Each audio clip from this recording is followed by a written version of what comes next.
गोरखपुर गया छपरा कि गईनी गाजीपुर गुंडा लखनऊ में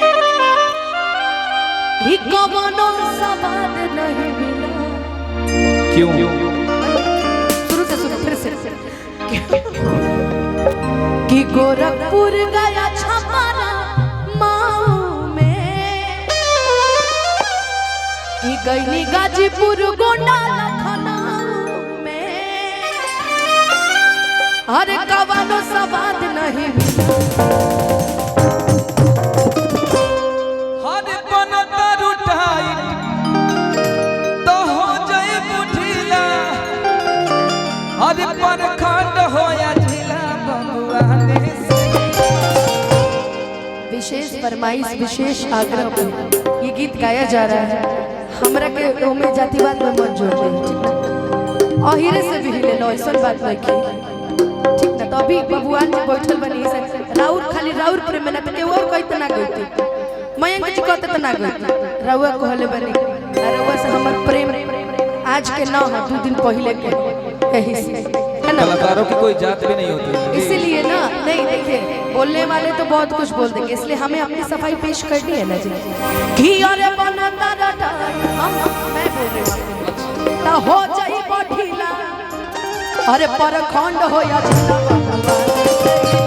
खंड हो या जिला बबुआ ने सहीला खंड हो या जिला बबुआ ने सहीला खंड हो या जिला बबुआ गोरखपुर गया छपरा गाजीपुर गोंडा लखनऊ कवनो सवाद नहीं मिला कवनो सवाद नहीं मिला। कि लिखल इतिहास में ई सब सिलसिला खाली बबुआने से नहीं लेला जिला पता बा कि पर खंड हो या जिला हो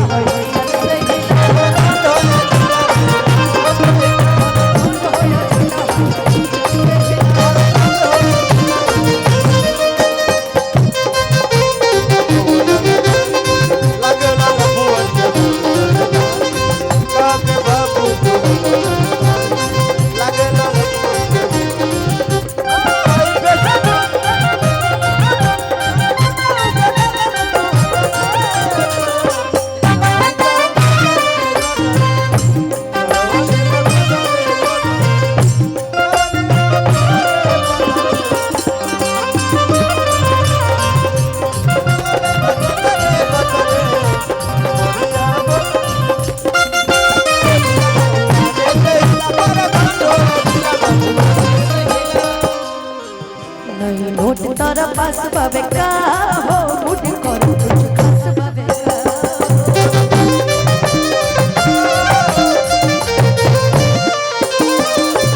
दान हो समान के निहारा तारा तू नहीं हो तो बरस बाबे का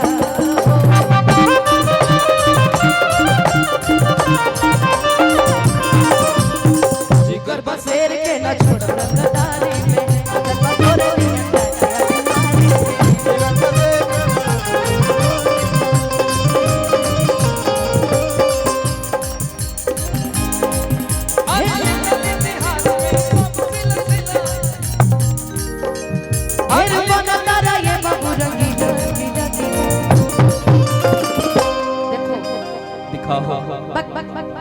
कि ढेर बनतारा ए बाबा रंगीला। अभी हम रंगीले हैं जी हम गोरखपुर से ना किले सुनो गोरखपुर के हल्का में लेता रखा अबे हम गोरखपुर से तो हल्के में काहे लेंगे बुझ लिया गोरखपुर नामे काफी बा। अरे लिखल इतिहास में ये सब सिलसिला अपर खंड हो या जिला पर खंड हो या जिला बबुआ ने सहीला खंड हो या जिला गोरखपुर गया छपरा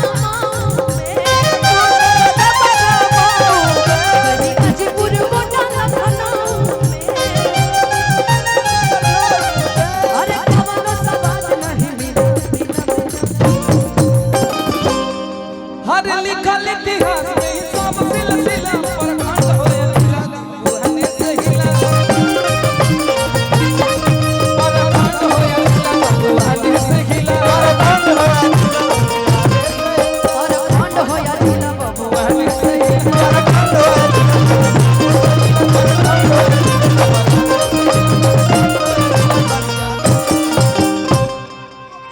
पर खंड हो या जिला